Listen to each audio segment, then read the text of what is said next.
देह धरे कर यही फल भाई, अब भजिए राम सब काम बिहाई। इस मानव तन को पाने का बस एक ही फल है कि सभी कामनाओं को छोड़ करके भगवान का भजन करिए, भगवान की भक्ति करिए। भई परापत मानुक देहोरिया, प्रभु मिलन की यही तेरी बढ़िया। बहुत जन्म भयो कीट पतंगा, बहुत जन्म जल मीन कुरंगा, बहुत जन्म हैबर वृक्ष जोइयो, बहुत जन्म पंछी सर्प होइयो। मिलू जगदीश मिलन की बेड़िया, चिरंकाल यह देह संजरिया। बहुत समय के बाद यह मानव का तन मिला है, क्यों? जगदीश से, परमात्मा से मिलने के लिए।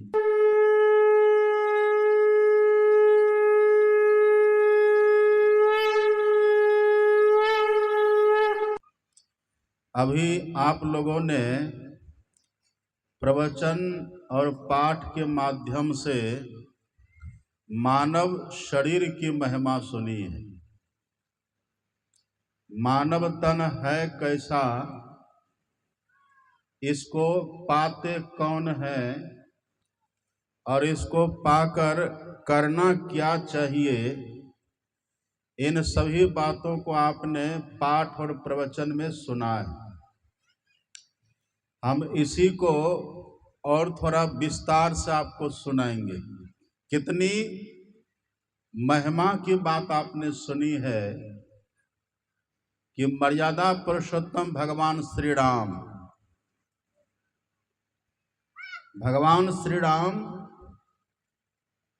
अपने समस्त प्रजाओं को बुला करके तब भगवान ने उपदेश किया है। उपदेश में भगवान ने क्या बताया? हम लोगों को जो अभी ये शरीर मिला हुआ है, ये जो मानव तन हम लोगों को मिला है ना, इसकी महिमा भगवान ने बताई है। आप जरा सोच करके देखिए, जिस भगवान की महिमा का बखान देव दानव यक्ष गंधर्व किन्नर सब करते हैं, जिस भगवान की महिमा सब गाते हैं, जिस भगवान का बड़प्पन सब करते हैं, वही भगवान खड़े होकर के मानव तन की महिमा का बखान करते हैं। इसी से आप सोच लीजिए कि मानव तन की महिमा है कितनी। एक बात और देखिए, भगवान मानव तन की महिमा का बखान कर रहे हैं, और कब कर रहे हैं? जब भगवान भी खुद मानव तन में हैं तब कर रहे हैं। राम भगवान तो मनुष्य के रूप में ही न थे। राम भगवान ने तो मानव तन ही न पाया था। करत चरित धरि मनुज तन, साफ लिखा पढ़िएगा, करत चरित धरि मनुज तन, सुनत मिटहि जग जाल। भगवान ने कौन सा शरीर धारण करके लीला करी है? तो मनुज तन मतलब मानव का तन। मानव के तन में भगवान है और मानव तन की महिमा का बखान कर रहे हैं। अब लाइट ही चली गई।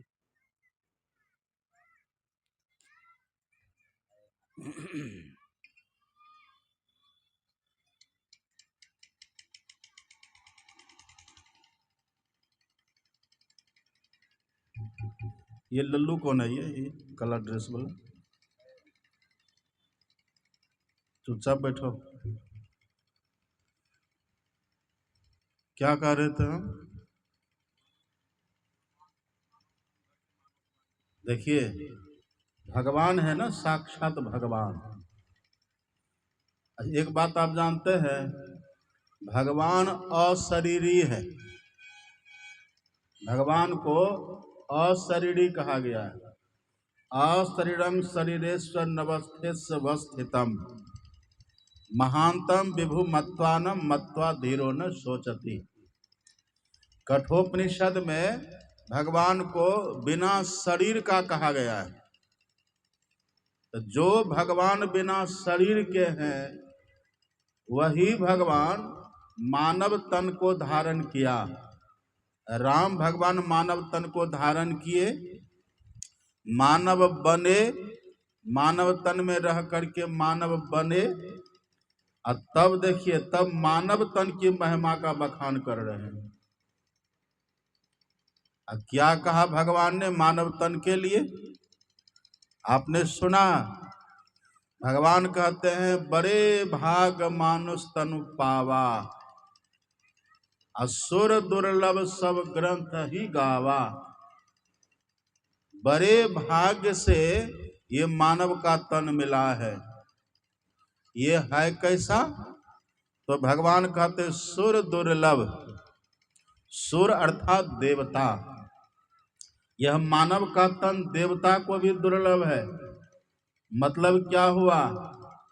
अभी जो हम लोगों को ये मानव का तन मिला हुआ है ना, राम भगवान कहते हैं ये मानव का तन देवता भी चाहते हैं, चाहते हैं देवता भी, लेकिन उनको नसीब नहीं है। नसीब किनको है? अभी हम लोगों को नसीब है। अभी तो हम सब मनुष्य बन करके बैठे हुए हैं ना, हम सबको नसीब है। राम भगवान तक केवल इतना कह देते हैं सुर दुर्लभ। आप और भी पढ़िएगा, काकभूषुंडी जी महाराज, काकभूषुंडी जी तो कहते हैं नरतन सम नहीं कबन्यो देही, अजीब चराचर जांचत जेही। काकभूषुंडी जी कहते जितने चर अचर जीव है ना इस सृष्टि में, चर अचर का मतलब क्या हुआ? जितने चलने वाले जीव है वो सब है चर। जो चलने वाले हैं सब है चर, और जो चलने वाले नहीं है जैसे पेड़ पौधा पहाड़ ये सब, तो जितने चलने वाले हैं और जितने नहीं चलने वाले हैं, काकभूषुंडी जी कहते हैं सबके सब जीव चराचर जांचत जेही। जांचत का अर्थ होता है याचना करते, मतलब चाहते हैं, सब चाहते हैं ये मानव का तन हम सबको मिले। एक बात और देखिए, ये तो हम आपको अभी सुना रहे हैं कि सब चाहते हैं, और अभी जो मानव तन में मानव तन लेकर के यहाँ जो अभी बैठे हुए हैं ना, आप और हम सब जो अभी यहाँ बैठे हुए हैं, आप और हम सबको भी ऐसे भगवान ने मानव का तन नहीं दे दिया है। तब हम सबों ने भी इस मानव तन के लिए बहुत चाहना करी है, बहुत हम सबों ने भी प्रयास किया है। आप पढ़िएगा संतवाणी, संतवाणी पढ़िए। संतवाणी की बात हम इसीलिए कहते हैं क्योंकि संतवाणी कभी झूठी नहीं होती। संतवाणी पढ़िए। संत कहते हैं जन्म जन्म भटकत फिरे, जेही अवसर के हेत, तेही अवसर ते पाइयो, अब क्यों होत अचेत। जन्म जन्म भटकत फिरे, इसके पहले हम लोगों ने बहुत जन्म लिया, बहुत मरा है, और जब जब जन्म लिए थे ना, जब जब जन्म लिए, जब जब मरे, सभी जन्मों में हम सबों ने इच्छा करी, सभी जन्मों में हम सबों ने कल्पना करी, सभी जन्मों में हम सबों ने प्रयास किया। क्या प्रयास किए? यह मानव का तन मिले। जन्म जन्म भटकत फिरे, यही अवसर के हेत, ये मानव तन में रहने का अवसर मिले, इसके लिए हम लोगों ने बहुत भटका है। ये तो संत कहते हैं। और अभी यदि आप ध्यान से पाठ को सुने होइएगा ना, अभी आपने क्या सुना पाठ में? भगवान ने खुद कहा, राम भगवान ने खुद कहा, क्या कहा भगवान ने? आकर 4,84,000 जोनि भ्रमत यह जीव अविनाशी, अब फिरत सदा माया कर प्रेरा, काल कर्म स्वभाव गुण घेरा। देखिए राम भगवान का वचन है ये, राम भगवान कह रहे, राम भगवान का विचार है। राम भगवान कहते हैं अभी आप और हम सब जो जीव है ना इस मानव तन में, इसके पहले 84 लाख योनियों में बहुत भटके। वही भगवान कहते हैं योनि भ्रमत यह जीव अविनाशी, बहुत भटके, 84 लाख योनियों में बहुत हम भटके, बहुत भ्रमण किए। मतलब कई बार आप पेड़ बने। अच्छा तुलसी के पौधा देखे हैं आप? तुलसी के पौधा देखे घर में तो होगा, तुलसी तो लगाते होंगे ना घर में। तुलसी का पत्ता तोड़ते हैं कि नहीं? उसको दर्द नहीं होता है? बहुत दर्द होता है, पर वो बोल नहीं सकते। आप कुल्हाड़ी लेकर के जाते हैं, अब पेड़ के जो टहनी को काटते हैं उसको दर्द नहीं होता है? उसको भी दर्द होता है, पर वो कुछ बोल नहीं सकते। आपने सुना होगा ना, एक संत अपने यहाँ हुए संत नामदेव, सुने नाम? एक संत अपने देश में हुए हैं नामदेव। नामदेव को उनकी माँ ने कहा कि बेटा कुल्हाड़ी लो और जाओ जंगल से जरा सूखी सूखी पेड़ की टहनियाँ काट करके ले आओ, लकड़ी काट करके ले आओ। नामदेव देखिए संत नामदेव, होनहार बिरवान के हो चिकने पात। संत नामदेव ने कुल्हाड़ी ली और माँ की बात मान करके जाते हैं जंगल, लकड़ी लाना है। एक पेड़ के पास जाते हैं। अब देखिए इतने में नामदेव के मन में होता है मैं माँ के आदेश से पेड़ की टहनियों को काटने तो आ गया, लेकिन क्या जब मैं पेड़ की टहनियों को काटूंगा तो पेड़ को दर्द भी होगा? देखिए उनके मन में चल रहा चिंतन। होनहार बिरवान के हो चिकने पात, आप जानते हैं ना, जो होनहार पुरुष होते हैं, जो होनहार मानव महापुरुष होते हैं ना, उनकी रहनी गहनी करनी सब बड़ा विलक्षण होता है। उनके मन में विचार होता है ये कुल्हाड़ी है, कैसी धारदार है ये, जब इससे मैं पेड़ की टहनियों को काटूंगा तो क्या इससे दर्द भी होगा? और दर्द होगा तो किसी को दर्द देना तो उचित बात नहीं है। अब देखिए नामदेव के मन में होता है कि हमारा जो शरीर है ना, ये शरीर में भी हाथ पैर तो डाल पात की तरह ही है। जैसे पेड़ों में डाल पात है ना इधर उधर फैला हुआ, ऐसे हमारा शरीर है, हाथ इधर पैर इधर है, तो डाल पात की तरह है। तो जरा हम पहले अपने इस शरीर के डाल पात पर कुल्हाड़ी मार करके देखते हैं, दर्द भी होगा। देखिए सुन रहे हैं बात, अब कल्पना करिए ऐसा हम करेंगे। लेकिन देखिए महापुरुष कैसे होते हैं। नामदेव कहते हैं जरा हम अपने हाथ पैर पर कुल्हाड़ी मार करके देखते हैं क्या हमको दर्द भी होता है? यदि हमको दर्द होगा इसका मतलब पेड़ को भी दर्द होगा। कुल्हाड़ी लिए, एक कुल्हाड़ी अपने पैर पर ही मार दी तो पैर कटेगा कि नहीं? पैर उनका कट गया, लहू बहने लग गया, भागा गया माँ के पास, बेटा क्या हुआ, किसने तुझे कुल्हाड़ी मारा? संत नामदेव कहते कि माँ मैंने खुद से मारा है। क्यों बेटा? माँ तूने कहा था ना कि जाओ पेड़ की टहनियों को काटो, तो मेरे मन में हुआ कि मैं पेड़ की टहनियों को काटूंगा, इनको दर्द भी होगा। यही बात को जानने के लिए हमने पहले अपने देह के डाल पात को सोचा काट करके देखूं क्या होता है। तो मैंने जैसे अपने पैर पर कुल्हाड़ी मारा, माँ मुझे बड़ा दर्द हुआ। तो इसी तरह से पेड़ पौधों को भी तो दर्द होता होगा, इसीलिए मैंने पेड़ को नहीं काटा, उसको भी दर्द होता है। उनकी माँ ने आशीर्वाद दिया, कहा बेटा एक दिन तुम महापुरुष बनेगा। वही लड़का आगे चल के संत बन गए। तो भावना भावना की बात होती है ना, उसमें भी जीव है, पेड़ पौधा में भी है, उसमें भी बड़ा कष्ट है। हम लोग उस तरह के योनियों में कई बार गए, कितना बार पेड़ बने हैं, पौधा बने हैं। मच्छर देखे, मच्छर मच्छर देखे, मच्छर को भी पता है कि कहाँ हम बोरिंग करेंगे कि खून मिलेगा। ये मच्छर को भी पता रहता है हम मनुष्य की देह में कहाँ बोरिंग करेंगे, कहाँ सूड़ भोंकेंगे कि खून मिलेगा, उसको पता होता है ना। आप बैठे रहते हैं, उधर से मच्छर आता है और आपकी देह पर बैठता है, अब खून पीने के लिए सूंड भोंकता है, आपको दर्द होता है कि नहीं?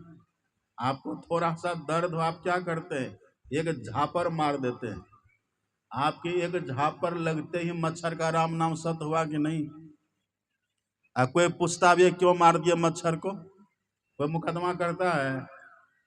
ये मच्छर बन करके हम कितनी बार कष्ट भोगे। मच्छर, अब मरने में उतनी ही पीड़ा मच्छर को भी होती है, मरने में पीड़ा सबको होती है। अब खटमल देखिए, खटमल, आप खटिया पर बैठे रहते हैं, खटिया पर बैठे हुए हैं और खटिया से निकला खटमल। एक लड़का ने कहा कि बाबा ये खटमल है, इसका नाम है खटमल, जैसे खटिया से निकले जरा सा काटे, इसका नाम है खटमल। खट से मल दीजिए, मतलब इसको रगड़ करके खत्म कर दीजिए, ये खटमल है। देखिए उसके जीवन का कोई मोल है? खटमल, मच्छर, हम लोग कितनी बार बने हैं।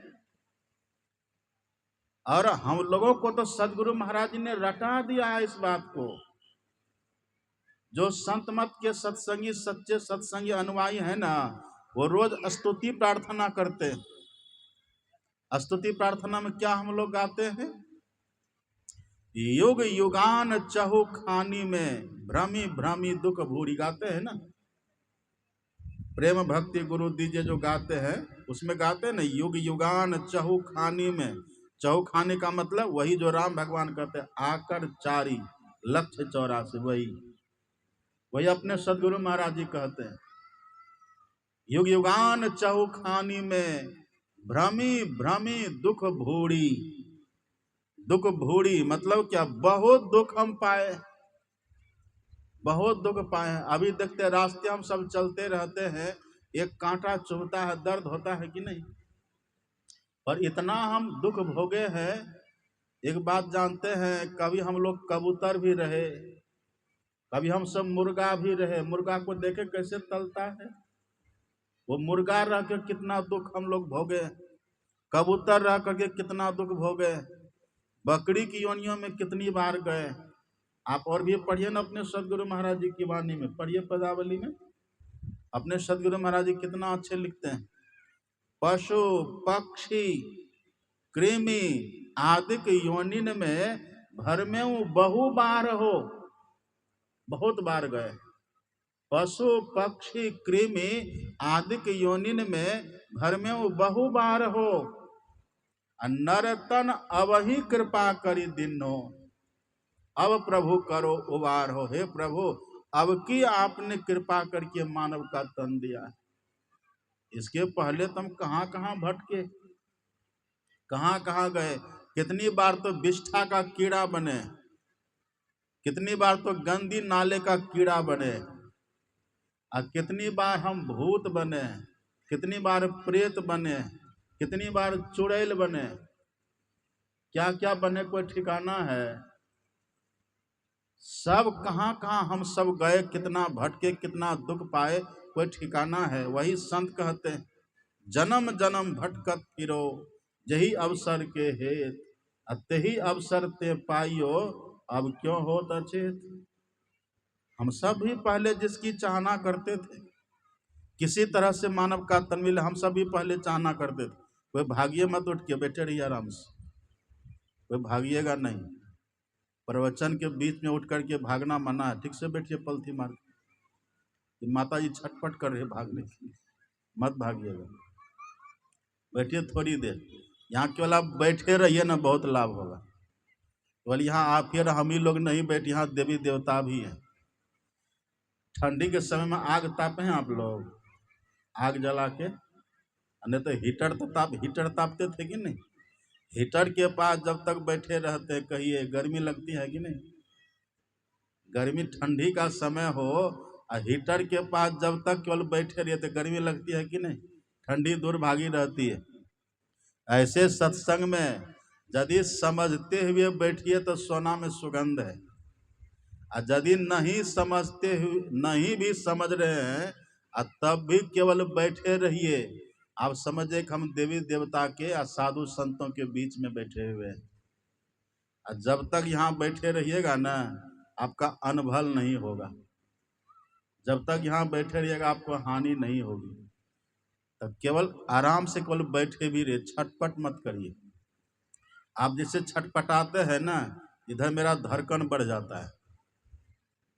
आप छटपटाते भागने के लिए, यहाँ धड़कन मेरा बढ़ जाता है।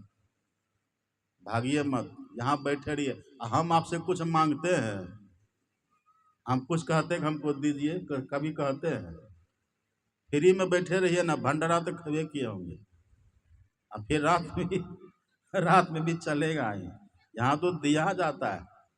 गांव में देखते दो ही सत्संगी अपना है, और वही सब मिल करके कितनी अच्छी व्यवस्था, और दूर दूर से सब आए। इंग्लिश वाले तो कम में हाथ उठाए, इंग्लिश वाले सब कौन सब हैं? इंग्लिश वाले सब हाथ उठाइए। अभी आए, अब कोना में सब पीछे आए हैं। अब बैठिए, अंतिम तक बैठिए, बढ़िया से बैठिए, ठीक से बैठिए। देखिए, सुनिए ध्यान से, हम आपको ये बता रहे हैं। अभी ना हम सब भूल गए हैं, कर्तव्य को हम भुला दिए। भगवान ने मानव का तन हम सबको क्यों दिया, इस बात को भूल गए। तो एक बात तो ये जान लीजिए कि हम सब पहले इस मानव तन के लिए बहुत प्रयास किए, बहुत प्रयत्न किए। तब परमात्मा ने कहा कि चलो एक बार इसको मौका दो। अभी जो हम सब मनुष्य बन करके यहाँ बैठे हैं ना, सबको ईश्वर ने चुना है, सबको सेलेक्ट किया है, परमात्मा ने चुना है। और चुन करके तब ये मानव का तन दिया। लेकिन ऐसे दे दिया है मानव का तन, पहले माँ के पेट में 9 महीना तक रहे। जानते हैं ना सब, माँ के पेट में पहले 9 महीना रहे। कैसे रहे वहां? माँ के पेट में कैसे? पलंग पर सो रहे थे? माँ के पेट में उल्टा टंगे हुए थे। शरीर जो हम लोग का शरीर है ना, माँ के पेट में सिर था नीचे की तरफ, अब पैर था ऊपर की तरफ। जानते ना इस बात को? अभी तो सब बढ़िया से पलथी मार करके सीधा होकर के बैठे हुए हैं, आराम से बैठे हैं। और ज्यादा परेशान हो तो अपना पैर भी फैला लेते हैं, पैर दर्द हुआ तो आसन बदल लेते हैं, कर लेते हैं ना, इतनी व्यवस्था तो यहाँ है। लेकिन जब माँ के पेट में थे, वहां उल्टे टंगे हुए थे, सिर था नीचे और पैर था ऊपर। और सिर नीचे में कहाँ था? सिर के नीचे तकिया लगा हुआ था। कहाँ था तकिया? सिर कहाँ था माँ के पेट में? जहां पैखाना और पेशाब रहता है, मल मूत्र जहां रहता है, मल मूत्र जहां रहता ना, वहीं हम लोग का मुंह था। अब माँ के पेट में जो हम लोग थे, तो शरीर कितना कोमल था पता है? बहुत कोमल, एकदम कोमल, पतला पतला चमड़ा। तो बनता रहता ना उस समय, बनना सो एकदम पतला पतला चमड़ा। उधर से रक्त का कीड़ा, मल का कीड़ा, मूत्र का कीड़ा, पीव का कीड़ा, सब डंक लगाता है वहां। यहाँ तो जरा सा कुछ होता है तो आप व्यवस्थित हो जाते हैं। वहां माँ के पेट में उल्टा टंगे हुए, और फिर मलमूत्र का कीड़ा का डंक। अपने से कुछ कर भी नहीं सकते, वहां कुछ बोल नहीं सकते, किसी को कुछ कह नहीं सकते। और जीव है, जीवात्मा है ना उसमें। हम सब तो वही न थे। कितना दिन रहे थे? 2-4 दिन की बात है वहां। 9 महीना की बात है, 9 महीना तक वहां बैठे रहे, पड़े रहे। कितना कष्ट हुआ आप सुनिए, सोचिए। एक बात और देखिए, एक उपनिषद है अपने यहाँ, गर्भोपनिषद। एक उपनिषद का नाम ही है गर्भोपनिषद। उस गर्भोपनिषद में लिखा हुआ है, अथ नवमे मासी सर्वलक्षण ज्ञान कर्ण संपूर्णो भवति पूर्व जातम स्मरति शुभाशुभम कर्म च विन्दति। वहां माँ के पेट में रहते रहते जब हम सबों को 9 महीना हो जाता है ना, जब जन्म लेने वाले होते हैं, तो जन्म लेने के थोड़ा सा पहले ईश्वर की कृपा होती है। वहां पर हम सबों को, जो माँ के पेट से में रह करके 9 महीना पूरा होने वाला है, अब वो जन्म लेंगे, उसी समय भगवान सबको दिव्य दृष्टि देते हैं। दिव्य दृष्टि, दिव्य दृष्टि में क्या होता है, जैसे भगवान दिव्य दृष्टि वहां देते हैं, तो सब जीव वहां देखता करे, हम पहले कितने दुख में थे, हम कितने कष्ट में थे पहले। ईश्वर ने उन सभी कष्टों से निकाल करके हमको ये मानव के तन में दिया है, और भविष्य को भी वो देखता है। भविष्य को देखता है कि यदि इस मानव तन में हमको ईश्वर ने दिया है, हम चाह लें इस मनुष्य तन से हम उस ईश्वर का दर्शन भी कर सकते हैं, जिनके दर्शन करने से जन्म मृत्यु का चक्र छूटता है। जीवात्मा वहां देखता है, भूतकाल को भी, जो बीता हुआ समय है, कितना कष्ट पाया, वो भी देखता है, और इस मानव तन से भविष्य में क्या हो सकता है, जीवात्मा वो भी देखता है। वहीं पर तब ये जीवात्मा परमात्मा से प्रार्थना करता है। जीवात्मा का मतलब क्या, आप सब हम लोग प्रार्थना किए, सब थे न माँ के पेट में, माँ के पेट में सब रहे हैं ना 9 महीना। अब वहां सब भगवान से प्रार्थना किए। क्या प्रार्थना किए, संतवाणी में देखिए इनका भी जिक्र है। संत कहते वहां क्या प्रार्थना किए हम लोग, अबरी के बेर बकसु मोरे साहब, जन्म जन्म के चेरी है, चरण कमल में हृदय लगायब, कपट कागज सब फाड़ी। वहां जब माँ के पेट में थे ना हम सब, और जब ये दिव्य दृष्टि दिया भगवान ने, सब जो दृश्य को हम लोगों ने देखा, कितना कितना कष्ट पाए हैं, और भविष्य में मानव तन में रह करके सभी दुखों से छूटने की संभावना है, तब यही आपने प्रार्थना की थी, हे प्रभु कृपा करिए, यहां से एक बार हमको निकाल करके बाहर करिए। माँ के पेट में बड़ा कष्ट में, शीश हेठ चरण ऊपर, सिर धुनि धुनि रोबई। प्रभु एक बार हमको यहाँ से बाहर कर दीजिए।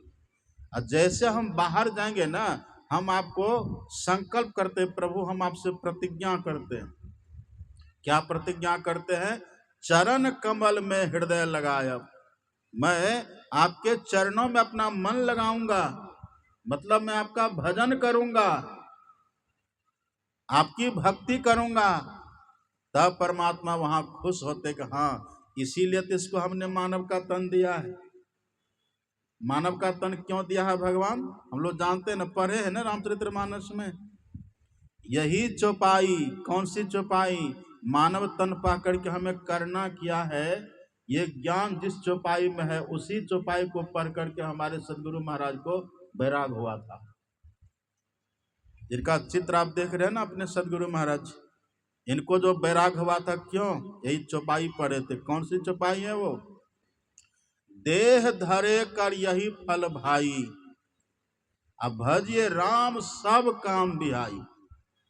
इस मानव तन को पाने का बस एक ही फल है कि सभी कामनाओं को छोड़ करके भगवान का भजन करिए, भगवान की भक्ति करिए। भई परापत मानुक देहोरिया, प्रभु मिलन की यही तेरी बढ़िया। बहुत जन्म भयो कीट पतंगा, बहुत जन्म जल मीन कुरंगा, बहुत जन्म हैबर वृक्ष जोइयो, बहुत जन्म पंछी सर्प होइयो। मिलू जगदीश मिलन की बेड़िया, चिरंकाल यह देह संजरिया। बहुत समय के बाद ये मानव का तन मिला है। क्यों? जगदीश से, परमात्मा से मिलने के लिए। वही वहां माँ के पेट में सब कहे हैं सब, वही जो संकल्प किए ना माँ के पेट में, इसीलिए परमात्मा ने कहा कि चलो एक बार इसको मौका दो, यहां से इसको निकाल के बाहर करो, देखते हैं क्या करता है। सुन रहे हैं साहब? सुन रहे कि सो रहे हैं? देखिए पीली वाली माता जी क्या सो रहे हैं? सीधा होकर बैठिए, सब सीधा बैठिए, इधर सब मेरी तरफ देखिए। देखिए ईश्वर क्या कहते हैं, एक बार इसको मौका दो, अवसर दो, इसको कर दो बाहर माँ के पेट से। बस जैसे भगवान कहते कर दो बाहर, उसी समय बस माँ का जो शरीर है वो सक्रिय होता है। उसी को कहते प्रसव का समय, प्रसव, प्रसव पीड़ा माँ को प्रारंभ हो जाती है। लेकिन जैसे बच्चा का जन्म होने लग जाता है, जन्म के समय इतना दर्द होता है बच्चा को, इतनी पीड़ा होती है माँ के पेट से बाहर निकलने में। उस पीड़ा के समय बच्चा मूर्छित हो जाता है, बेहोश हो जाता है। और अभी अभी जो भगवान से प्रार्थना किया था ना, यहाँ से जाकर के हम आपका भजन करेंगे, वहां प्रार्थना किया था, और जन्म के समय इतनी पीड़ा होती है, बच्चा बेहोश हो जाता है। अब बेहोश होकर के जन्म लेता है, जैसे बाहर निकलता है, उसको होश जैसे होता है ना, उसके कान में जो शब्द जाता है, माँ कहती है मेरा बेटा हुआ, कहती है ना उधर से, माँ कहते मेरा बेटा हुआ। वो बच्चा जैसे सुनता है, ओ मैं किसी का बेटा हूँ। उधर से कोई कहता मेरा नाती हुआ, अच्छा मैं किसी का नाती हूँ। उधर से कोई कहता मेरा पोता हुआ, अच्छा मैं किसी का पोता हूँ। अब तक जो भगवान का था वो प्रतिज्ञा उसकी बेहोशी में खत्म। उस समय यदि कोई ये उस बच्चे के कान में कह दे कि तू परमात्मा का है। एक बात और देखिए, अभी न लोग ऐसा करते, अभी लोग नर्स उर्स आती है, वो कैसे कैसे क्या क्या करती है। पर पहले की प्रथा अपने यहाँ की पढ़िएगा। जब पहले बच्चा का जन्म होता था ना, जैसे बच्चा माँ के पेट से बाहर आता था, तो जो दासियां दाइयां जो होती थी ना, वो पहले उसको साफ करके शहद रखती थी, शहद या कोई मीठा, उस बच्चे के जीभ पर भगवान का कोई नाम लिखते थे। मीठा लगता था बच्चे को, तो स्वाद मीठा, फिर भगवान का नाम लिखते थे, वो संस्कार बन जाता था बच्चे का। जब वो पहले का जो संकल्प था ना, जो माँ के पेट में लिया था, और जन्म की पीड़ा से जो बेहोश होकर के भूल गया है, वो पुनः ताजा यादाश्त उसका पुनः लौटता था, याद तरोताजा हो जाती, तो वो समझ जाता था कि हम भगवान के। इसी यही नियम है करने का। लेकिन अभी लोग क्या करते हैं, जैसे जन्म हुआ तुरंत कैंची तैयार, नाल, दर्द होता है ना, एक तो जन्म की पीड़ा, और फिर तुरंत बिना कुछ के जो काट देते हैं। इधर से कान में जाता, कोई कहता बेटा है, कोई कहता नाती है, कोई कहता पोता है, कोई कहता भाई है, कोई कहता भांजा है। वह उसी में उलझ करके वो बच्चा रह जाता है। यदि उस बच्चे को वहीं पर याद दिला दे कि तू भगवान का है, अब भगवान का दर्शन करने के लिए तू जन्म लिया है, फिर देखिए बच्चे का संस्कार। एक बात और जानते हैं, अपने सदगुरु महाराज जी की वाणी में पढ़िएगा। सदगुरु महाराज जी कहते दृढ़ प्रतीत प्रीति कर गुरु से, कर सत्संग सवेरे, है ना। दृढ़ प्रतीत प्रीति कर गुरु से, कर सत्संग सवेरे। सवेरे का मतलब क्या होता है? सवेरे का मतलब वो जो आप कहते ना भोर, मॉर्निंग, वो नहीं। सवेरे का मतलब जीवन की शुरुआत, जीवन का आरंभ। देखिए दोनों बच्चा कितना बढ़िया से, कितनी, एक बार इसको डांटे, आराम से देखिए बैठ के सुन रहा है। है ना, यही है सवेरा, यही सवेरा है। यदि इसी समय इसको सत्संग से जोड़ दिया जाए ना, तो इसी जीवन में कहां से कहां ये पहुंच जाएगा। लेकिन इसके माता पिता ऐसा करेंगे? नहीं करेंगे। गुटखा खा लेगा, कोई बात नहीं है, गुटखा खा लेगा, माँ कुछ नहीं कहेगी, थोड़ा बहुत डांट डपट के छोड़ देगी। लेकिन सत्संग में चला जाए, अभी सत्संग में जाने का समय, ये लोग कहते हैं। इस बच्चा की बात हम नहीं कहते और सबकी बात करते हैं, ऐसा लोग कहते हैं ना। एक बात देखिए, बच्चा कच्चा बांस की तरह होता है। आप बच्चा को जिधर झुका दीजिए उधर झुक जाए, कच्चा बांस को जिधर झुकाइए उधर झुक जाएगा। अब पक्का बांस झुकेगा? नहीं झुकता। बूढ़ा बूढ़ी सब जो दीक्षा लेते हैं ना, उनको कुछ होगा, थोड़ा बहुत संस्कार बनेगा, बस अगला जन्म में कुछ हो तो गुरु महाराज की दया, उनको कुछ होगा। उनको तो इतनी आसक्ति जीवन में जिसका कोई हिसाब नहीं है। वृद्धापन में धन अरुजन के ममता छुए छे आसमान, बहुत आसक्ति, बड़ा ममत। वो भजन क्या कहें। एक बूढ़ी को हम पूछे ध्यान करते हैं? हाँ बाबा करते हैं। क्या दिखाई देता है? बूढ़ी ने कहा बाबा ध्यान पर बिल्डिंग दिखाई देता है। ध्यान करते भगवान का दर्शन करने के लिए, बिल्डिंग देखने के लिए? चिंतन में वही ना, आसक्ति वही ना है, वही दिखाई देगा। अब बच्चा को दे दीजिए दीक्षा, इनको कहिए ध्यान करो, तुरंत इनको सब कुछ झलकने लगेगा। क्यों? देखिए भगवान किनको दर्शन देते हैं? भगवान न तो धन के आधार पर दर्शन देते हैं, न तो पद के आधार पर दर्शन देते हैं, न तो प्रतिष्ठा के आधार पर दर्शन देते हैं, न तो परिवार की संख्या के आधार पर दर्शन देते हैं, न तो गोरा काला के आधार पर दर्शन देते हैं। भगवान दर्शन जब भी देते हैं ना, मन की शुद्धि के आधार पर देते हैं। जानते हैं ना, आप पढ़िए ना रामचरितमानस, राम भगवान का वचन है, निर्मल मन जन सो मोहि पावा। मुझे कौन पाते हैं? जिसका मन निर्मल है। और उधर भगवान कहते जाति पाति कुल धर्म बड़ाई धान बल परिजन गुण चतुराई, ये सबसे मुझे कोई मतलब नहीं है। इससे भगवान को कोई मतलब नहीं है। मतलब किससे है? निर्मल मन। मन किसी का पवित्र है, भगवान को उनसे मतलब है। कबीरा मन निर्मल भया, जैसे गंगा नीर, अब पाछे पाछे हरि फिरे, कहत कबीर कबीर। मन जिसका निर्मल है, बच्चे को देखिए इसका मन निर्मल है, शुद्ध मन इसका होता है। एक वकील साहब थे ना, वकील साहब, उसका छोटा सा बच्चा घर में, 3-4 साल का छोटा बच्चा, वकील साहब घर में थे। एक कोई मित्र था वकील साहब का, तो वो वकील से मिलने के लिए दरवाजे पर आए, और दरवाजे पर से आवाज लगाते हैं, वकील साहब घर में हैं। सुनिए ध्यान से, उनके जो मित्र थे ना, वो दरवाजे पर से आवाज देते हैं, वकील साहब घर में हैं। वकील साहब थे घरे में, पर उससे मिलने का मन नहीं था। वही जो 2-3-4 साल का बच्चा था ना, छोटा सा, उसको वकील साहब कहते कि बेटा जाओ कह देना पापा घर में नहीं है, जाओ कह दो पापा घर में नहीं है।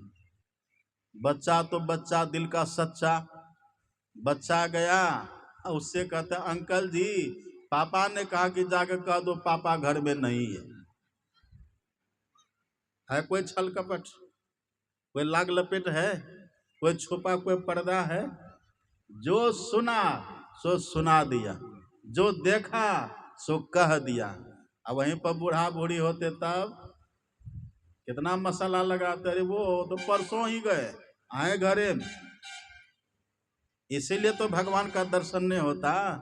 मोही कपट छल छिद्र न भावा, जिसके मन में छल हो कपट हो और छिद्रान्वेषण की भावना, जो दूसरे का दुर्गुण दोष देखते फिरे ना, उनको दर्शन नहीं होता।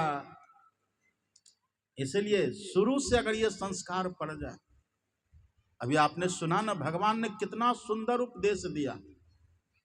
भगवान ने कहा हे मेरी प्रजा हो, ये जो मानव का तन आपको मिला है ना, ये मानव का तन साधन धाम है। और साधन धाम कहने का मतलब क्या हुआ? साधन कहते हैं व्यवस्था को। इस मानव तन में रह करके आप जो बनना चाहते हैं ना, आप बन सकते हैं। मेरे पास बच्चे सब आते रहते हैं, हम पूछते हैं कि बच्चे पढ़ते हो? हाँ बाबा पढ़ते हैं। तो हम उसी समय पूछते हैं कि बच्चे पढ़ के क्या बनोगे? पढ़ के क्या बनोगे? तो कुछ बच्चे कहते कि बाबा पढ़ेंगे तब न बनेंगे। हम कहते नहीं, पढ़ो भी और अपना लक्ष्य पहले तय कर लो। पढ़ो भी। अब बहुत छोटे बच्चे की बात नहीं, जो समझदार बच्चे हैं ना, जो समझने लग गए, उसको हम लोग कह देते पढ़ो भी और अभी से अपना लक्ष्य तय करो। तुम्हें बनना क्या है वो लक्ष्य अपना तय करो, और जैसा लक्ष्य लेकर के पढ़ोगे ना वैसा पक्का तुम बन जाओगे। क्यों? भगवान कहते साधन धाम, सब व्यवस्था इसमें है। जो है जिसका लक्ष्य जगत में उसको वही सुहाता है, और लक्ष्य भाव हृदय में जिसका निश्चय उसको पाता है। आप जो बनना चाहिएगा बन जाइएगा, और आप जहां जाना चाहिएगा इसी मानव तन में रह करके जा सकते हैं। एक बात देखिए, और हम आपको संक्षेप में सुना देते, समय कम है। इस मानव तन में हम आपको संक्षेप में कहे ना, इसी मानव के तन में 3 जगह जाने का रास्ता भी बना हुआ है। 3 जगह। कहाँ कहाँ जाने का रास्ता है? मानव तन तो मिल गया हम लोगों को, अब भगवान ने क्या किया, इस मानव तन के भीतर में हम सबको चौराहा पर बैठा दिया है। चौराहा। चौराहा किसको कहते हैं? जहां से चारों तरफ जाने का रास्ता, वही ना चौराहा हुआ। जहां से सभी तरफ जाने का रास्ता हो वो चौराहा। तो हम सब जब ही मानव के तन में है ना, चौराहा पर है। वहां पर रह करके हम जिधर जाना चाहें, जहां जाना चाहें जा सकते हैं। कहाँ है चौराहा पर? आप पढ़िएगा। काकभूषुंडी जी महाराज कहते हैं, नरक सरग अपवर्ग निसेनी, ज्ञान वैराग भगति सुख देनी। हम सब जब ही मानव के तन में है ना, इस तन में रह करके आप चाहें तो नरक भी जा सकते हैं, आप चाहें तो स्वर्ग भी जा सकते हैं, और आप चाहे तो इसी मानव तन में रह करके ईश्वर का दर्शन भी कर सकते हैं। साधन धाम है ना ये व्यवस्था। तो अब आप सोचिए आपको जाना है किधर, किधर जाना है सब सोचिए। रात जैसे हम इस गांव में आए ना, तो हम देखे, हम बहुत कुछ देखे। यदि सब बात कह देंगे तो फिर हमको दोबारा आप आने ही नहीं दीजिएगा। हम थोड़ा बात को छुपा के रखते हैं। नरक में जाने का रास्ता जानते हैं क्या है? यदि मनुष्य बन करके, देखिए कबीर साहब की वाणी आप पढ़िए। संत कबीर साहब कहते हैं, मांस मछलिया खात है सुरा पान से हेत। सुरा, सुरा मतलब क्या होता है? सुरा मतलब होता है शराब। इंग्लिश शराब अलग होता है, हिंदी शराब अलग होता है ना। इंग्लिश अलग होता है, इंग्लिश को हम इंग्लिश शराब भी हमको लगता है कि है। ये सब क्या है? पढ़िए।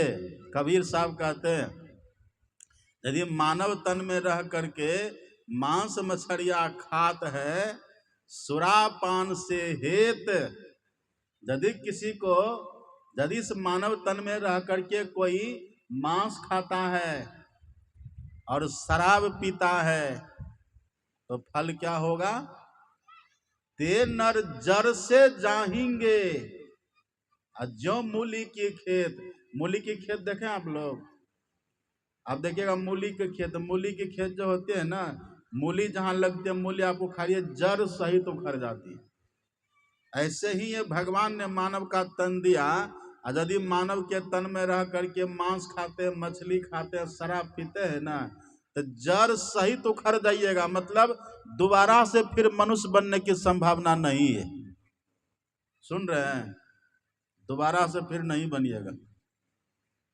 अब परिणाम क्या होगा? यह कुकर को खान है, अब मानुष देह क्यों खाए, अब मुख में आमिख मेलता और नरक परे सो जाए। सीधे नरक की यात्रा होगी। और नरक में सुख होता है कि दुख होता है? न कम यत्रति नरकम, जहां सुख बिल्कुल भी ना हो उसी को कहते हैं नरक। बहुत दुख होता है। तो देख लीजिए, एक लड़का आया। देखिए अपने यहाँ क्या नियम है, हिंदू मरता है तो कहाँ जाता है? हिंदू मरे तो शमशान, लोग कहते हैं ना, हिंदू मरे तो शमशान, और मुसलमान मरे तो कब्रिस्तान। हिंदू मरे तो शमशान, और मुसलमान मरे तो कब्रिस्तान, और बकरी मुर्गी मरे तो इंसान। अभी सुन रहे थे ना, हमारे मनु बाबा सुना रहे थे, ये मानव का तन कैसा मंदिर है, शिवालय है, लेकिन आप क्या कर रहे हैं? इसको आप शमशान बना रहे हैं, कब्रिस्तान बना रहे हैं। ये भी बाबा ने बहुत अच्छा कहा। आप जो ये कहते हैं कि मेरा शरीर है, आपका नहीं है, मैं नहीं, मेरा नहीं, यह शरीर, यह तन किसी का है दिया, छीन लेगा कब इसे, इसका पता हमको नहीं। कौन कम मरेंगे किसी को ठिकाना है? नहीं है। यदि इसमें रह करके ऐसा काम करेंगे स्वाद के लिए, जी की चटपटी के लिए, तो नरक की तैयारी कर लीजिए। भगवान कहते हमने तुमको ये शरीर दिया था इसी के लिए, इसी के लिए दिया था। यहाँ तो देह धरे कर हे फल भाई, अब भजे राम सब काम ब्याई। यह नरक का रास्ता। और स्वर्ग का रास्ता क्या है? स्वर्ग का रास्ता का पुण्यवान रहिए, पुण्य कर्म करिए, गरीबों को कुछ दे दीजिए, भूखों को अन्न दे दीजिए, नंगों को कपड़ा दे दीजिए, कोई रोगी है उसको औषधि दे दीजिए, उपकार करिए, परोपकार करिए, परिवार की सेवा करिए, समाज की सेवा करिए, राष्ट्र की सेवा करिए, दीन दुखियों की रक्षा करिए। ये सब करेंगे तो आपको स्वर्ग मिलेगा। लेकिन एक बात याद रखिए, केवल यही पुण्य कर्म करते रहिएगा, अब भजन नहीं करिएगा ना, स्वर्ग तो मिलेगा, लेकिन जैसे स्वर्ग जाइएगा तो जितने दिन तक आपको स्वर्ग में रहना है ना, उतने दिन उतने माला, उतने फूल का माला पहनाएगा। जितने दिन आपको स्वर्ग में रहना है उतने फूल होगा, उतने फूल का माला पहनेगा। मान लीजिए आपको 1000 दिन तक स्वर्ग में रहना है, तो 1000 फूल माला में पिरो करके वो आपको पहना दिया जाएगा। अब वहां कह देगा कि सावधान रहना, ये माला प्रतिदिन एक एक जो फूल है ना, इसमें एक एक फूल प्रतिदिन सूखेगा, और जिस दिन सब फूल ये सूख जाएगा ना, उसी दिन आपको यहाँ से धक्का दे करके नरक भेज दिया जाएगा। ये सब बातें लिखिए, गीता में पढ़िए, भगवान श्री कृष्ण का वचन है, क्षीणे पुण्ये मर्त लोके विशंति। पुण्य छीन सोई देव, स्वर्ग से नरक में आवे, नरक में जाना पड़ेगा।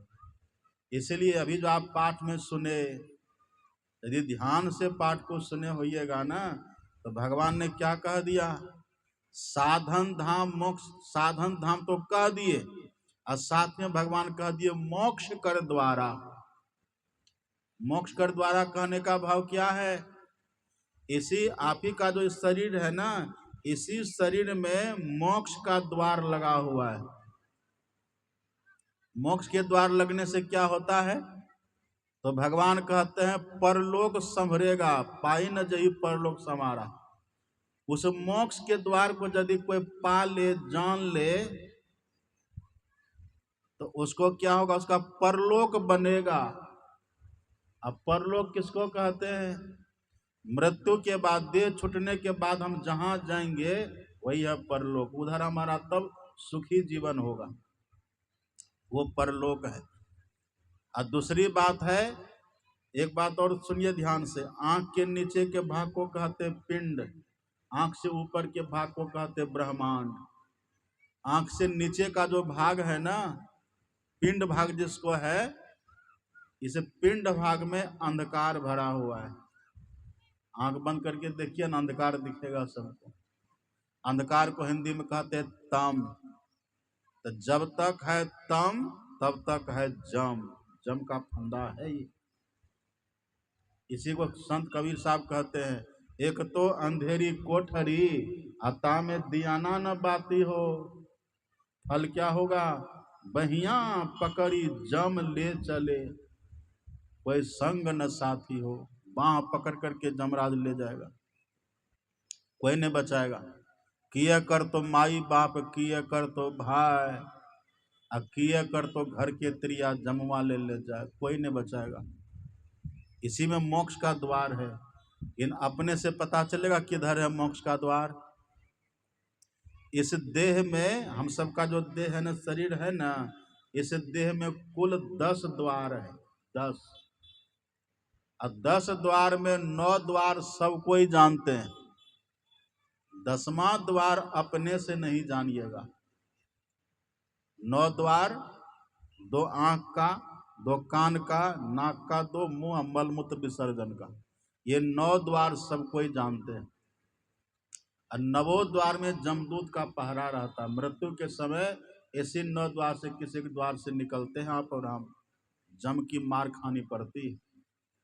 9वीं 9 द्वार जब जई हो, जम के पहरा देखी डरई हो। जम का पहरा पड़ता है, बड़ा जम मार लगा करके तब इस देह से निकालता है।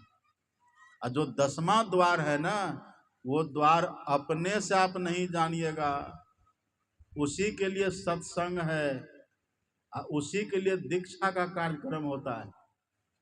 अभी सुने ना, राम भगवान ने क्या कहा, राम भगवान ने कहा करन धार सदगुरु दृढ़ नावा। जो सच्चे गुरु होते हैं ना, वो आपको बता देंगे कि इस देह में मुक्ति का द्वार किधर है। भाई साधन धाम मोक्ष कर द्वारा, वो मोक्ष का द्वार है किधर, वो बता देगा। संत मत में यही होता है। इसलिए संत मत सत्संग में नियम है, सत्संग करी सत्संग, गुरु खोज करिए। केवल सत्संग को सुन लिए रह गए तब नहीं हुआ। सत्संग को सुनिए और सुन समझ करके अब गुरु से दीक्षा लीजिए, उनसे जानिए इस देह में मोक्ष का द्वार किधर है। हे राम भगवान कहते साधन धाम मोक्ष कर द्वारा, मोक्ष का द्वार है किधर, वो गुरु से पूछिए, गुरु दीक्षा में बताएंगे आपको। अब मोक्ष का द्वार, मोक्ष का अर्थ होता है छुट्टी। मोक्ष कहते छुट्टी को, छुटकारा को। उस द्वार को यदि आप ठीक से जान लीजिएगा, देख लीजिएगा ना, तो जम से आपकी छुट्टी हो जाएगी, जम से भी छुट्टी हो जाएगी और जन्म मृत्यु के दुख से भी छुट्टी हो जाएगी। ये कोई आपको बताएगा? आपके घर के लोग तो ये बताएंगे कि आप कैसे धन कमाओ, कैसे पैसा लाओ कमा करके, कैसे मकान बनाओ, कैसे दुकान चलाओ, यही सिखाएंगे। पर संत महात्मा दयालु होते हैं, संत महात्मा बड़े कृपालु होते हैं। मृत्यु के समय की पीड़ा बरनी न जाए। मृत्यु के समय इतनी पीड़ा होती है जिसका वर्णन नहीं है। पर यदि उस मोक्ष के द्वार को ठीक से जान लीजिए ना, तो मृत्यु के पीड़ा से बचिएगा, उससे बचिएगा।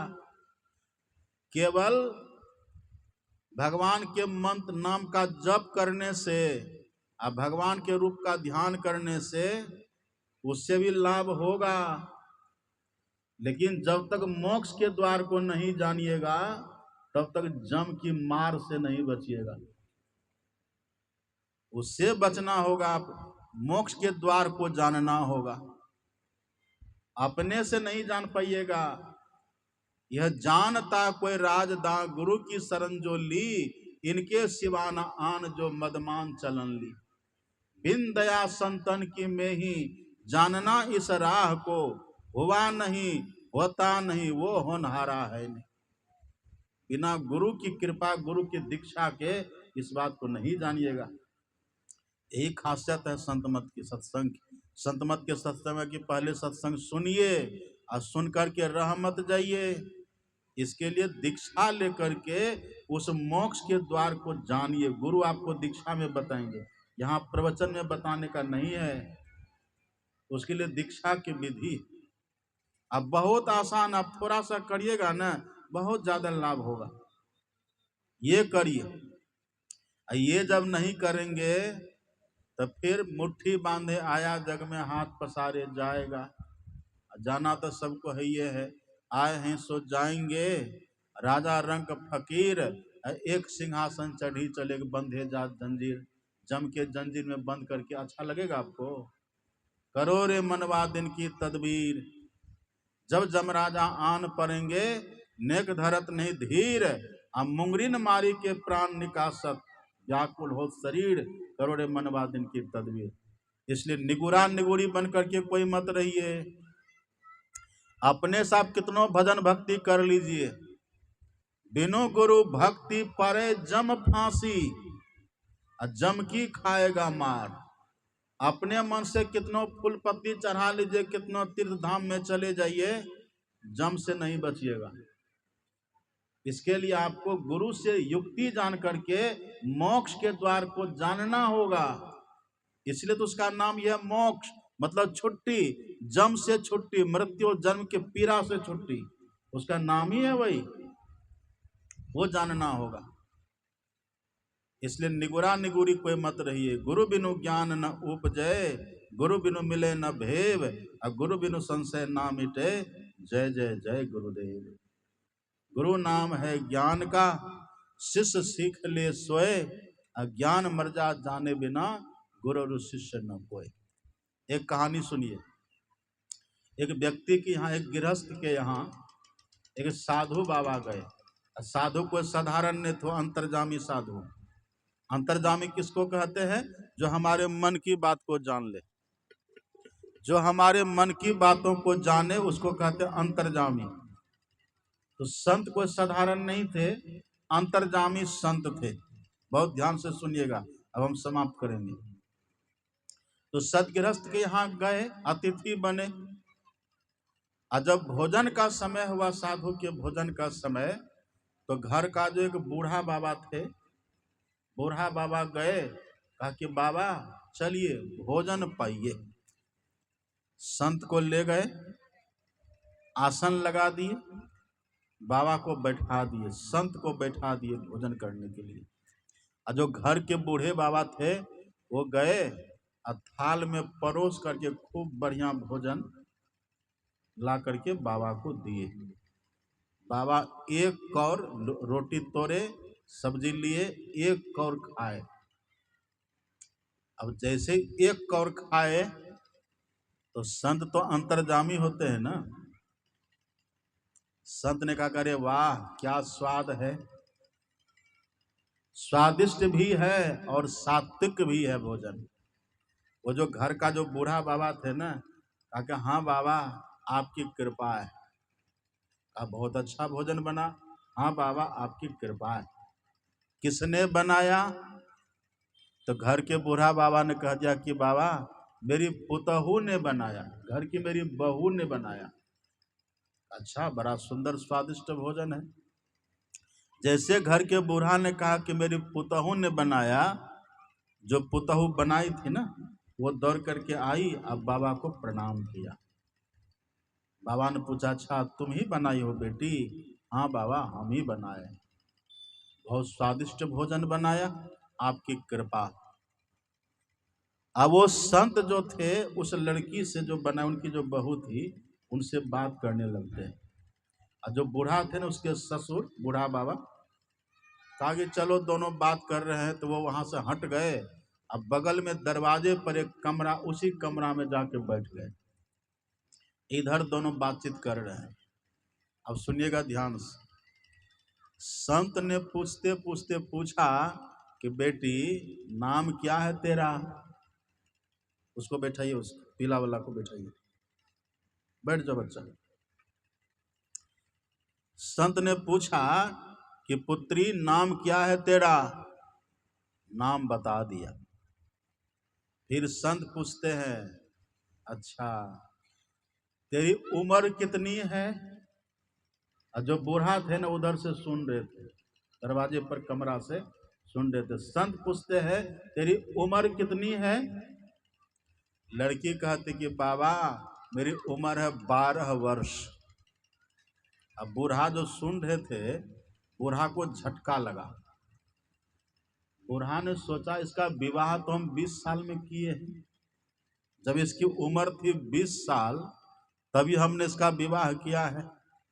संत के सामने झूठ बोल रही है कि 12 साल उम्र है। बूढ़ा को झटका लगा और सोचता है कि मेरी पुतहू कैसे बदतमीज हो गई है, संत से कहीं झूठ बोला जाता है। संत तो अंतर्जामी थे, वो समझ रहे थे। इतने में फिर पूछते हैं, अच्छा तुम्हारी उम्र है 12 वर्ष? हाँ बाबा। और तुम्हारे पति की उम्र कितनी है? लड़की कहती बाबा मेरे पति की उम्र है 1 वर्ष। कितना? बूढ़ा का टेम्परेचर हाई हो गया। तो उसका ससुर सुन रहा था ना, खा बदतमीज कहीं के, इतना प्योर झूठ ये बोल रही है। अपनी उम्र ये 12 साल बता रही है, अपने पति मेरा पुत्र का उम्र 1 साल। बाबा तो अंतर्जामी थे, समझ रहे थे। फिर बाबा ने पूछा, अच्छा तुम्हारे पति की उम्र है 1 वर्ष? हाँ बाबा। अच्छा तुम्हारी सासू माँ की उम्र कितनी है बेटी? वो लड़की कहती बाबा मेरी सासू माँ की उम्र है 6 महीना। 6 महीना की मेरी सासू माँ है। बूढ़ा लिया लाठी, चल दिया, देंगे इसको 2। अब वो लाठी लेकर खड़ा हुए, चले, रास्ते में है। इतने में संत पूछता, अच्छा सासू माँ की उम्र है 6 महीना? हाँ बाबा। और ससुर की उम्र कितनी है बेटी? लड़की कहते बाबा अभी ससुर का जन्मे नहीं है। जब कहा ससुर की जन्मे नहीं है, बुरा लाठी लेके दौड़ा, उठाया लाठी मारने के लिए उसको, पर संत ने बीच बचाव किया, मारो मत इसको।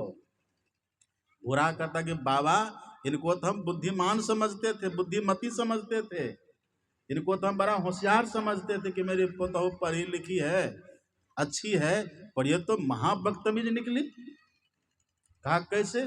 कहा बताइए इसकी उम्र 12 साल, मेरा बेटा का उम्र 1 साल, मेरी पत्नी की उम्र 6 महीना, मेरा जन्मे नहीं, तो ये कौन है?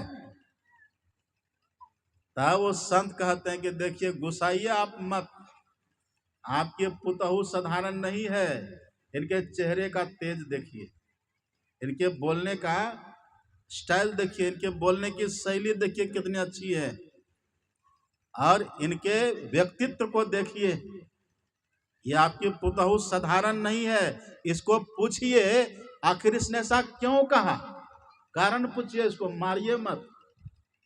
अब क्रोध में बोध रहता है, बूढ़ा तक क्रोध से तिलमिला रहा, तो उसका बीपी बढ़ गया। बूढ़ा कहता आप ही पूछिए। वो संत ही पूछते कि बेटी एक बात बताओ, ऐसा तूने क्यों कहा? तू तो 12 साल की लग नहीं रही हो। अब मैंने पूछा था, कहा 12 साल तुम्हारी उम्र है। तब देखिए लड़की ने जो जवाब दिया, बहुत ध्यान से सुनिएगा। लड़की ने कहा कि बाबा हमने बहुत सत्संग सुना है, हमने बहुत से संत महात्माओं का दर्शन किया है, और बाबा हमने सुना है जब तक गुरु नहीं तब तक जीवन शुरू नहीं। बाबा हमने सुना है जन्म से व्यक्ति पशु की तरह होते हैं, क्योंकि संस्कारहीन होते हैं। जब कोई संत जीवन में आते हैं ना, तब संत की कृपा से जब जीव को संस्कार मिलता है, तो संस्कार से जीवन में मनुष्यता आती है। बाबा हम पहले, उम्र हमारी बहुत है, और मैंने आपको 12 साल इसीलिए कहा क्योंकि 12 साल पहले मैंने दीक्षा ली थी। दीक्षा के पहले का जो मेरा जीवन था ना बाबा, नारकीय जीवन था। रोज अंडा खाती थी, मांस खाती थी, मछली खाती थी, झूठ बोलती थी। मतलब क्या ऐसा काम था जो हमसे नहीं होता था बाबा? सब काम करते थे, गलत से गलत काम हो जाता था। लेकिन जब मैंने दीक्षा ली बाबा, दीक्षा लेने के बाद मेरे गुरुदेव ने मुझे समझाया, मैंने इस मानव तन की हकीकत को समझा, इस जीवन के यथार्थता को हमने समझा बाबा। और जब से मैंने दीक्षा ली, तब से मेरा जीवन सुधर गया, संवर गया।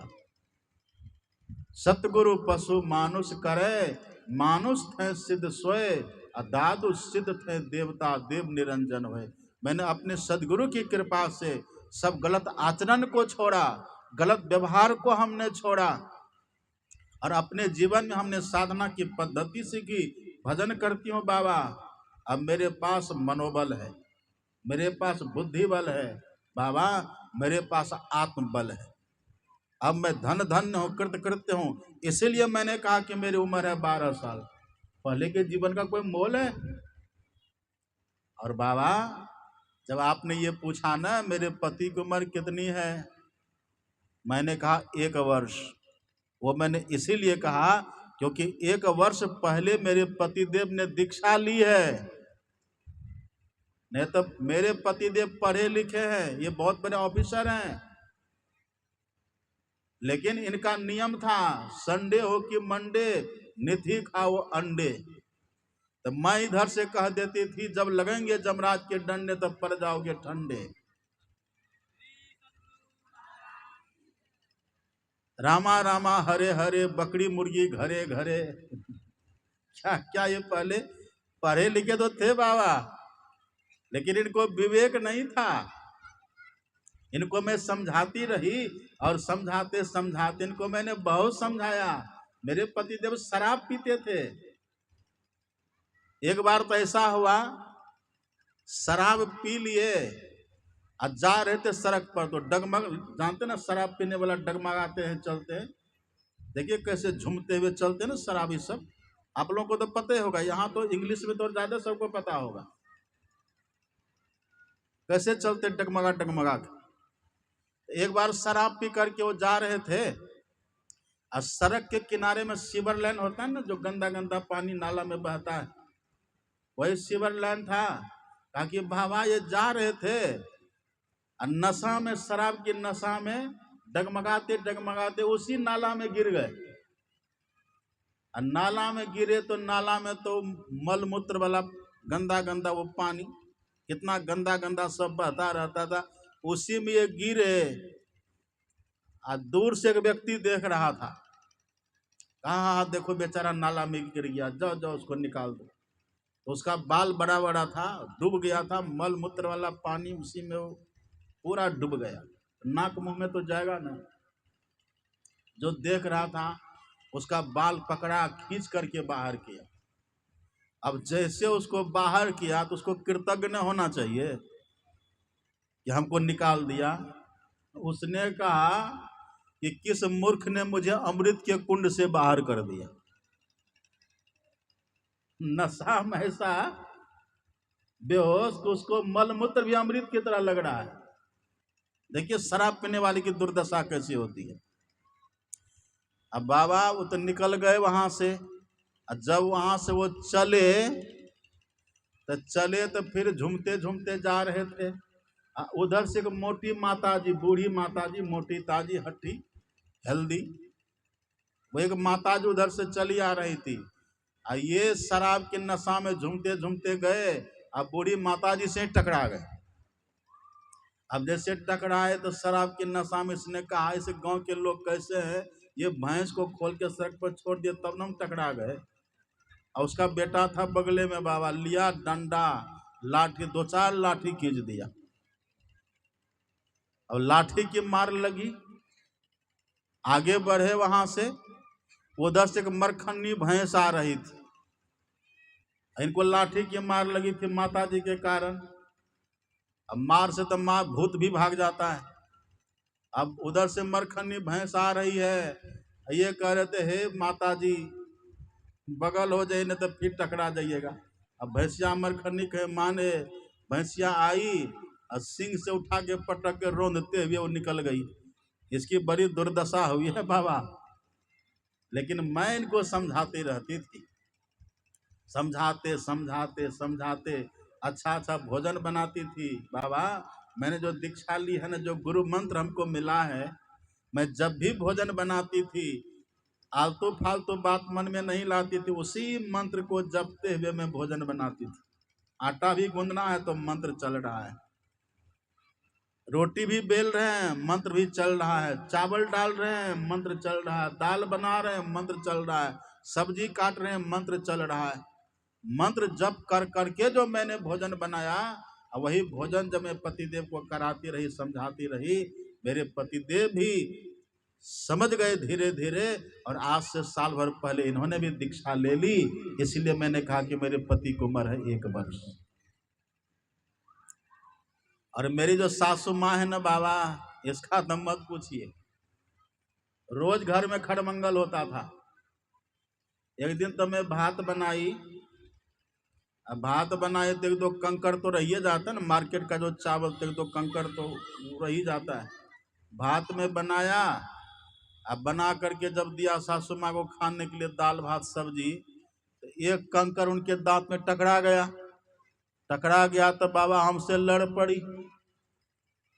गुस्सा में कह दिया कि भगवान ने तुमको 2-2 आंख दिया है, कंकड़ तुमको नहीं दिखा, अंधी कहीं के। तो बाबा हम भी गुस्सा गए, बनावटी गुस्सा। तो मेरी सासू माँ ने कहा कि भगवान ने 2-2 आंख दिया तुमको कंकड़ नहीं दिखा। तो मैंने भी कह दिया हमको तो भगवान ने 2-2 आंख दिया है, आपको तो भी भगवान ने 32-32 दांत दिया है, ये तो कंकड़ को चबा नहीं सकते थे। बाबा मैं लड़ती थी पर भीतर से मेरे भीतर सद्भाव रहता था, क्योंकि मेरी अपनी माँ ने कहा था कि बेटी सास को अपनी माँ की तरह मानना और ससुर को पिताजी की तरह मानना। तो मैं लड़ती थी इसीलिए कि जगह पा जाए, सुधर जाइए।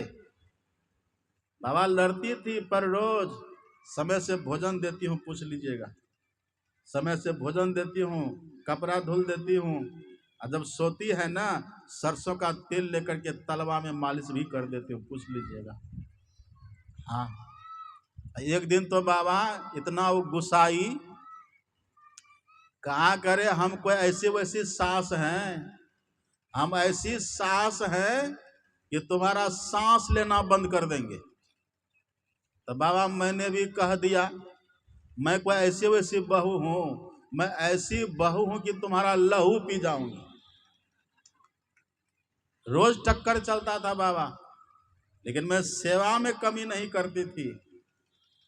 फिर माँ सासू माँ को जाके मनाती थी, भोजन कराती थी, सब यही करते करते बाबा बरसों बीता। तब मेरी सासू माँ ने कहा कि तू कैसी है रे, झगड़ती भी है, समय से भोजन भी देती है, झगड़ती मेरा कपड़ा भी धुल देती है, झगड़ती भी है, तुम इतनी सेवा भी करती है। तब बाबा मैं हंस करके कह देती थी अरे ये तो ऐसे मैं कहती हूँ सासू माँ, तो मेरी माँ हो। तब मेरी सासू माँ ने कहा कि बेटी ये सद्गुण तुम्हारे भीतर कहाँ से आया। मैंने कहा कि मैंने अपने गुरु महाराज से दीक्षा ली है, मेरे गुरु महाराज जी ने मुझे सदाचार का ज्ञान दिया है, सदाचार की शिक्षा दी है, सत्संग में विवेक होता है, मेरा पूरा परिवार सत्संग से जुड़ा हुआ है। तब मेरी सासू माँ ने कहा कि बेटी तब मुझे भी दीक्षा दिला दो। बाबा आज से 6 महीना पहले मेरी सासू माँ ने दीक्षा ली है, इसीलिए मैंने कहा कि मेरी सासू माँ की उम्र है 6 महीना। ये जो बूढ़ा है ना बाबा मेरे ससुर, पूछिए ना ये अभी भी ताश खेलते हैं, पूछिए इनको, ये अभी भी गांव के चौराहा पर बैठ करके जुआ खेलते हैं, पूछिए। अब बूढ़ा तो शर्म के मारे सिरे से झुका लिया, मुंह लटक गया। तब वो बूढ़ा धीरे से संत को कहते कि बाबा आज मेरी पुतहू ने मेरी आंख खोल दी, कृपा करिए आज ही हमको दीक्षा दे दीजिए। तो संत ने कहा मछली खाना कितना दिन हुआ? कहा तो 2-4 साल हो गया बाबा, नहीं खाते पीते। कहा तो ठीक है, जाइए माला बना करके आइए। माला बना लिए, थोड़ा प्रसाद लिए, कुछ दक्षिणा लिए, आए बैठे, बाबा ने दीक्षा दे दिए। और दीक्षा लेकर के जब बूढ़ा उठे और संत को गए प्रणाम करने के लिए, लड़की उधर से आती है, बाबा के कान में कहती, बाबा आज मेरे ससुर जी का जन्म हो गया। बूढ़ा कुड़ गया, पर बात तो अच्छी थी ना। देखिए एक लड़की सत्संगी बनी तो पूरा घर को सुधार दिया। कैसे? बिनु सत्संग विवेक न होई, राम कृपा बिनु सुलभ न सोई। सत्संग किया, विवेक जगा, अपना सुधर गई, संवर गई, पति को सुधार दिया, ससुर को सुधार दिया, सासू माँ को सुधार दिया, पूरा परिवार को सुधार दिया। इसी को कहते घर ही स्वर्ग है। घर को स्वर्ग बना दिया। और एक ऐसे भी महिला होती है जो घर को नरक बना देती है। कौन? जो खुद, जिसका खुद का आचरण का पता नहीं, खान पान ठीक नहीं, रहनी कहनी ठीक नहीं है। इसलिए भगवान कहते कि हे मेरी प्रजाओ, ये जो मानव का तन मिला है ना, इसमें बिना गुरु के मत रहो, निगुरा निगुरी मत रहो। इसका मतलब ये नहीं कहीं जाकर के दीक्षा ले लो, ऐसा भी नहीं। अपने यहाँ कहावत है, पानी पियो छान और गुरु करो जान। जानते हैं ना? पानी पियो छान और गुरु करो जान। जैसे तैसे गुरु को मत बना लीजिए गुरु। पान दिया, फूल दिया और दिया पैसा, और 3 फूक फूक दिया बैल हो कि भैंसा। हरई शिष धन शोक न हरई, और सो गुरु घोर नरक मह परई। जो गुरु केवल शिष्य का धन ठगने में लगे रहते हैं, शिष्य के भीतर की शंका का समाधान नहीं करते हैं, ऐसे गुरु जाते हैं नरक। तो चला कहाँ बैकुंठ जाएगा? चला कहाँ जाएगा? उसका अनुयायी शिष्य कहाँ जाएगा? आन्हर गुरु बता चला, मांग केला तो दिया ढेला। लोभी गुरु लालची चला, और दोनों नरक में ठेलम ठेला, दोनों जगह नरक। इसलिए अपने सदगुरु महाराज जी कहते हैं, करी सत्संग गुरु खोज करिए, और चुनिए गुरु सच्चा, और बिन सतगुरु के ज्ञान पंथ सब कच्चा ही कच्चा। अब थोड़ा सा सुनिए और, सच्चे गुरु कहते किसको है? कोई कंठी बांध दिया तो गुरु हो गए? कान फूक दिया तो गुरु हो गए? नहीं। सच्चे गुरु की पहचान क्या है? आप संतवाणी पढ़िए। एक संत अपने यहाँ हुए हैं, देखिए अपने सदगुरु महाराज जी है ना, जो चित्र आप देख रहे हैं, अपने सदगुरु महाराज जी, इनके गुरु थे परम संत बाबा देवी साहब। अब परम संत बाबा देवी साहब जिनसे जुड़े हुए थे, वे थे संत तुलसी साहब। तो संत तुलसी साहब से किसी ने पूछा, आप तो संत हैं, आप त्रिकालदर्शी हैं, अनुभवी हैं, तो आप कृपा करके कहिए कि सच्चे गुरु की पहचान क्या है?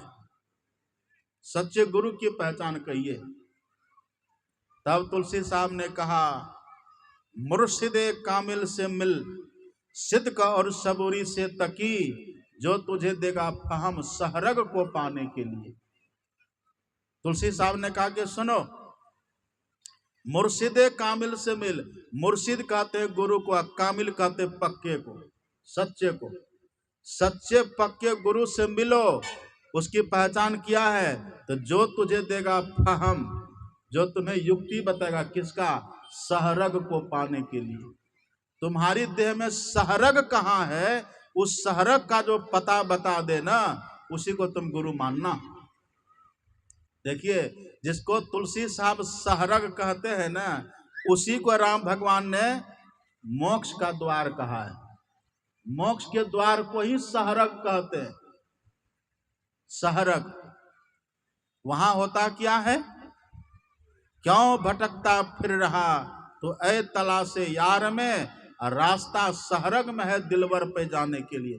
इसी मानव के तन में वो जो मुक्ति का द्वार है ना सहरग, वो जब गुरु आपको बतला देंगे, उसको आप देख लीजिएगा साधन भजन करके, तो वहीं से परमात्मा के पास जाने का रास्ता बना हुआ है। वो रास्ता आपको मिल जाएगा, वहीं से रास्ता गया हुआ है।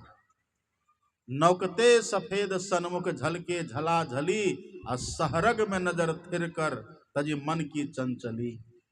संतों ने कही राह यही शांति की असली, और शांति को जो चाहता तज और जो नकली। यही रास्ता है, इसी को कहते हैं दसम द्वार। इसी को दसम द्वार कहते हैं, इसी को मोक्ष का द्वार कहते हैं, और इसी को भक्ति द्वार भी कहते हैं। यही द्वार का पता अगर आपको मिल जाए, अब मानव तन में रह करके थोड़ा थोड़ा भजन करिएगा, तो धीरे धीरे धीरे धीरे आप उस द्वार में प्रवेश कर जाइएगा। और जैसे द्वार में प्रवेश करिएगा, क्या हो रहा है ये,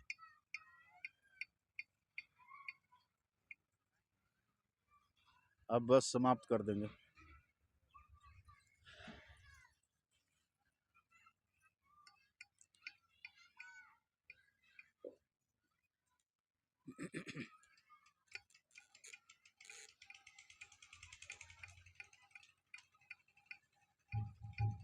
श्री सदगुरु महाराज की जय। अब बस समाप्त करते हैं, सुनिए थोड़ा सा और 2-3 मिनट बैठ जाइए।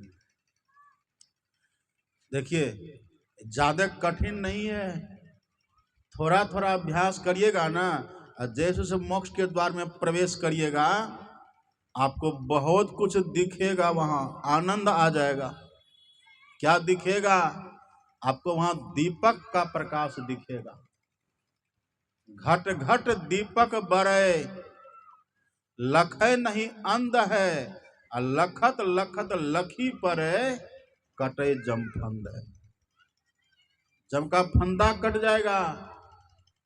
यही जम का फंदा कटाने के लिए ये संत मत का सत्संग है। जम का फंदा कटेगा, ईश्वर के पास जाने का रास्ता मिलेगा। बहुत आसान है, बहुत सरल है।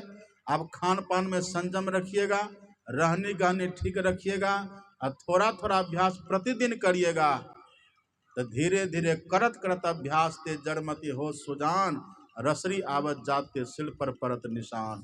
हो जाएगा। झूठमुठ खेले सचमुच होए, सचमुच खेले बिरला कोई, और जो कोई खेले मन चित लाए, होते होते होइए जाए, हो जाएगा। जिन ढूंढा तिन पाइया, गहरे पानी पैठ, मैं बोरन डुबन डरी, रही किनारे बैठ। इसी बात को सब जानिए। तो सुन लीजिए, कल